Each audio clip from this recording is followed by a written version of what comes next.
Behind the stone walls of medieval castles lay a world far darker than chivalry, banners, and heroic legends. From the early Middle Ages to the dawn of the Renaissance, castles stood as the ultimate expression of authority. Built to dominate landscapes and populations alike, each fortress was designed for surveillance, warfare, and psychological intimidation. Lords wielded unquestioned power, and the stone around them reflected this absolute rule. Within these walls, justice was swift, obedience was mandatory, and secrets were buried where no sunlight ever reached. Oubliettes, whose name comes from the old word meaning to forget, were vertical shafts carved into the deepest levels of a castle. Their purpose was simple: to make a human being disappear. Prisoners lowered into these pits found no doors, no windows, and no hope of escape. Sometimes the floor was stone. At other times, it was a cesspool of filth meant to break a person's sanity long before death arrived. Lords used oubliettes to remove rivals quietly, to intimidate the population, or to dispose of spies during times of war. Sensory details were horrifying: the constant darkness, the dripping moisture, the smell of decay. Prisoners described hearing only their breath and the distant movements of rats. A chronicler from the late 13th century wrote of a nobleman who kept political enemies in such a pit for more than one winter, ensuring their existence remained a whispered warning to anyone who challenged him. Behind the great halls and ceremonial chambers hid narrow, twisting corridors known only to castle architects and the ruling family. These passages allowed servants to move silently, enabled guards to appear where no one expected them, and gave lords the ability to observe their guests unseen. Some of these hidden routes led directly to listening holes drilled above dining tables, where conversations about betrayal or alliances could be overheard.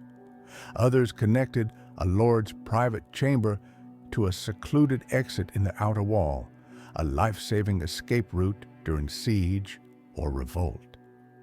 In the late 12th century, a lord in northern France famously used such a passage to escape assassins sent by a rival. His castle was thought impregnable, but his survival depended not on battlements, but on shadows beneath the floors.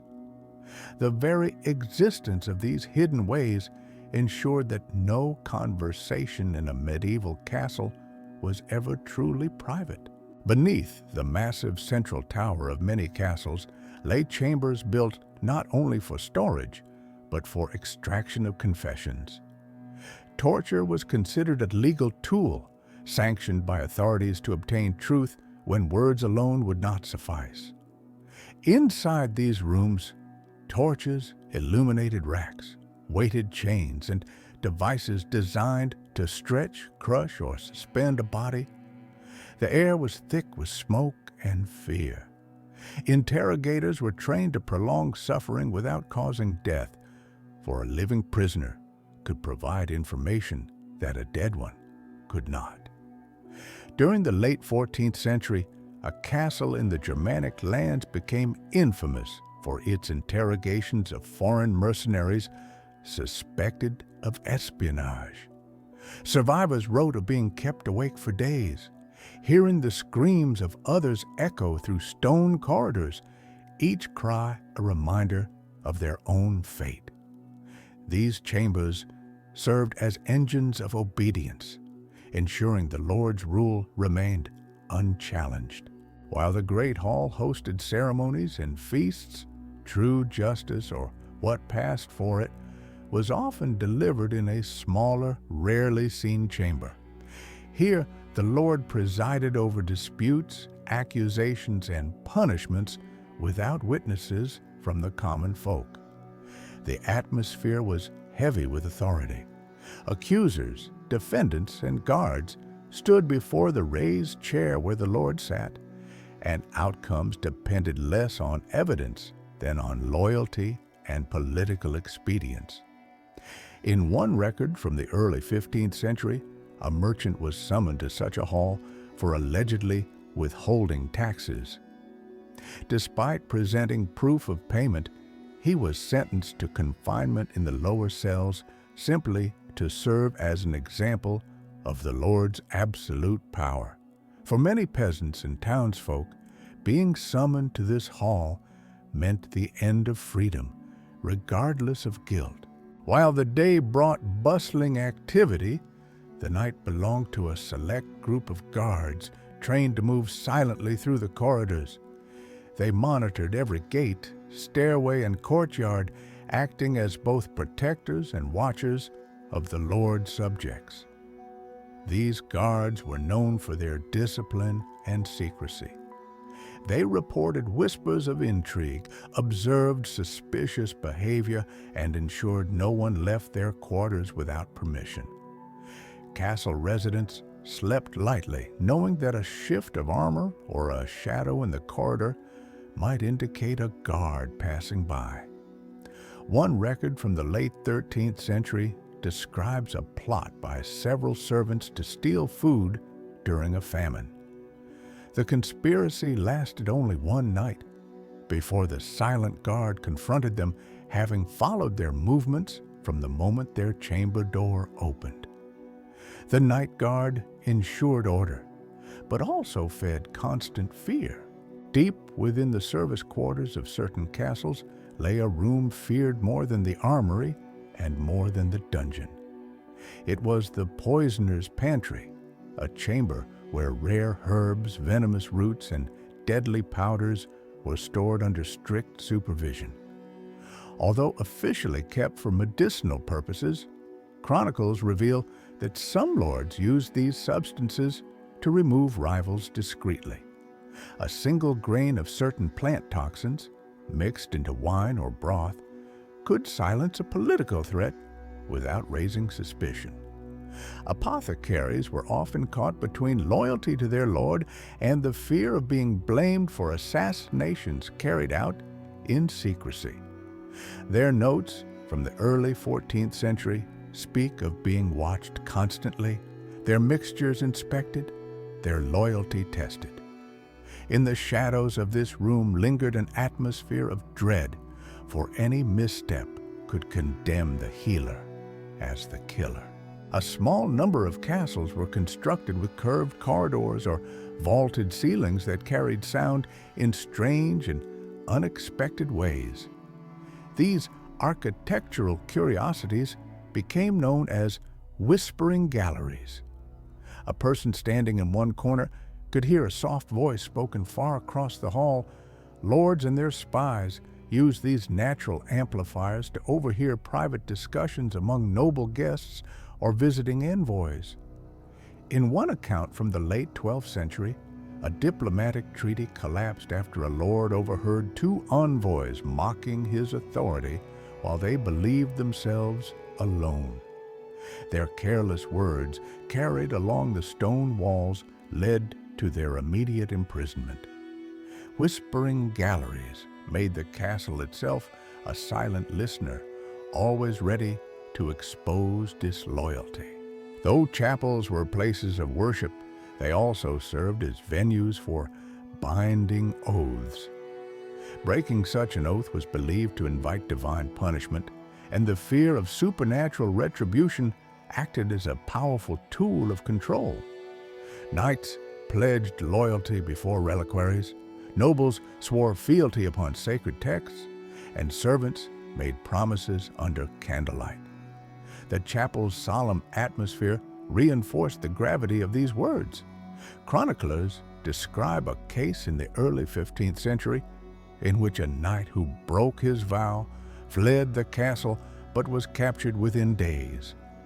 Terrified of both earthly and divine vengeance, he reportedly begged to confess every misdeed in front of the altar before accepting his sentence. These rituals ensured loyalty not merely by law but by fear of eternal consequence. The solar, a private chamber reserved for noblewomen, appears in illustrations as a peaceful sanctuary. Yet behind its embroidered cushions and warm hearth lay a stage for political strategy. Women of high rank wielded influence through arranged marriages, alliances, correspondence, and persuasion. The solar became a hub of whispered negotiations where favors were exchanged, secrets traded, and loyalties shaped. Letters from the late 13th century reveal how a noblewoman engineered a pact between two rival houses by manipulating both envoys during separate solar meetings, each believing she supported their cause exclusively. The solar's warmth concealed the cold calculations that shaped regional politics. Many castles possessed an inner courtyard dedicated to public punishment. Though not all was used for executions, its very existence served as a reminder that authority could become deadly at any moment. The courtyard was intentionally placed within view of residents, ensuring that fear reinforced obedience. On days of judgment, guards would assemble the inhabitants to witness sentences carried out by sword, rope, or fire. A record from the early 14th century describes a traveling thief who was executed not for his crimes, but to warn visitors that the castle's laws were absolute. His fate became a chilling legend among merchants for generations. These displays of power maintained order at a cost measured in human lives. Within the castle's deepest storerooms were the supplies meant to endure long sieges: salted meat, grain, dried berries, and barrels of ale. While these stores symbolized security, they also fueled quiet desperation. During prolonged sieges, rationing became severe. Lords ate first, followed by knights, then servants, and if anything remained, the common folk seeking shelter within the walls. Accounts from the late 13th century describe tension erupting into chaos when grain stores ran low. Servants accused one another of theft, guards searched sleeping quarters, and entire families were expelled from safety to conserve food. Starvation turned the castle into a crucible where loyalty fractured and desperation eroded morality. Every castle nurtured its own legends of restless spirits. These tales were not mere superstition. They were social instruments used to enforce boundaries and discourage disobedience.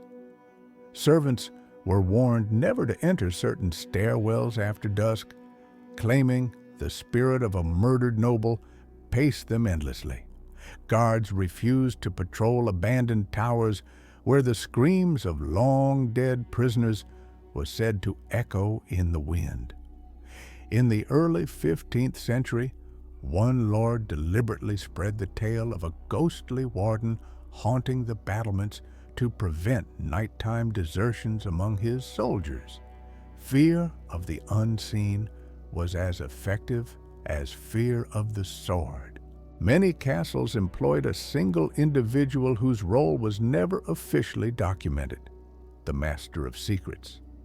This person managed intelligence, blackmail, coded correspondence, and the surveillance of both guests and residents. Operating quietly behind the scenes, the Master of Secrets controlled information flow and reported directly to the Lord.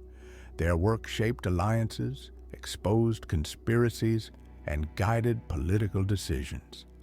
Records from the late 14th century mention such a figure manipulating a rival family by forging letters, igniting suspicion between brothers until their alliance collapsed. The Master of Secrets remained unseen, yet their influence reached every corner of the fortress. Medieval castles, often imagined as symbols of courage, were in truth engines of fear, control, and survival. Within their walls, Justice and brutality walk side by side. Secrets shape destinies, and the stone itself seemed to remember every whisper, every oath, every cry. These fortresses stand in ruins today, but the echoes of their darkest secrets endure, reminding us that power has always carried a shadow, and that behind every wall of strength lies a story of human fragility. The documentary fades out as the wind moves through empty corridors, where once silence held more weight than steel.